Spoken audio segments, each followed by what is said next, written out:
Every person is more than themselves. He or she represents the special, the unique meeting point in which converges the world's events once, just once and never again. Every story of every person is important, eternal and holy. I'm Meyer Eidelson and I'm the owner of Melbourne Walks.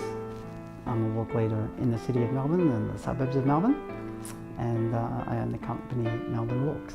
So I started running walks and tours when I was involved in the environmental movement and the historical movements in the 1990s. And at first it was to raise money for those causes, and it was a way of supplementing the income of those organisations by running walks.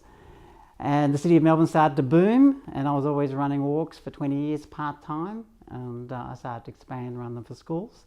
And then as the city picked up and became the most livable city in the world, as they say, the demand grew.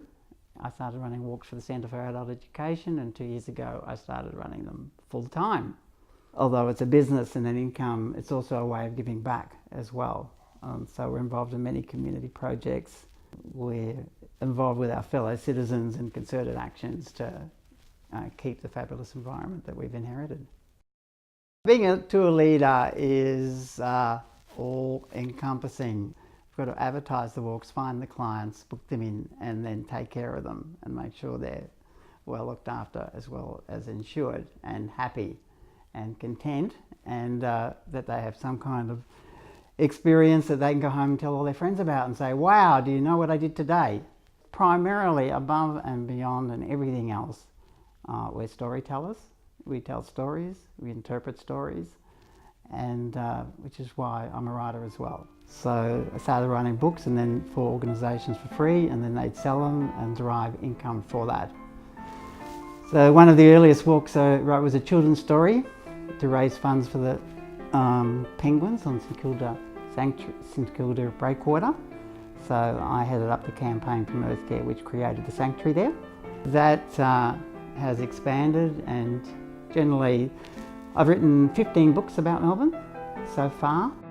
The walks and the books focus again on the secret or hidden sides of the city.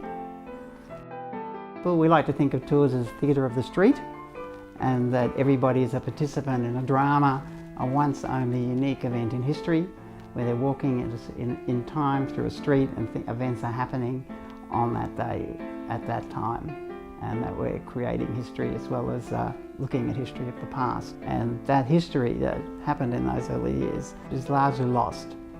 But 20 years ago in the CBD, in the heart of Melbourne, there were 200 residents of the City of Melbourne. So that 220 years has gone to 50,000. That is a dramatic change. So again, we're recovering that from the landscape and bringing it into the present. And the more we bring it into the present, the more people have an idea of their own personal histories and their past and their country's past, which is very important. The most interesting part of the job, I guess, is three things. One is the research and preparation. That's fascinating. Digging up secrets or finding out things about the landscape in which you live, which you never knew before. The other is the people you meet. I mean, I've got to know a lot of the traders in the city, some of them in their 90s, extraordinary people. And the third thing is just simply the buzz of human contact. I mean, do you all bring your spray cans? No? Hoodies? Balaclavas? The thing is, they've entrusted you with their time for you to give them a genuine new way of looking at the world, of the perception of their landscape. And that's a huge privilege to be in that position of trust. And so the best thing about it is when you've done a tour or an activity and people are just happy. I mean, they're just happy, they're really pleased. They're going to go home and say to their friends, wow, do you know what I did today? Now that is a tremendous buzz, and that's probably what keeps us going from day to day. Well, I feel like everything I've done in my life has kind of led to me running a tour company. Everything has led to me to where I am, and all those skills, you know, whether it's group work or whether it's, you know, heritage or environmental knowledge, they've all, or it's Aboriginal issues, they've all come together because It's the only thing I found in my life that uses all those skills. They all come to bear in the Walks program, so I don't think that I'm going anywhere soon. I'm perfectly happy to walk till I drop.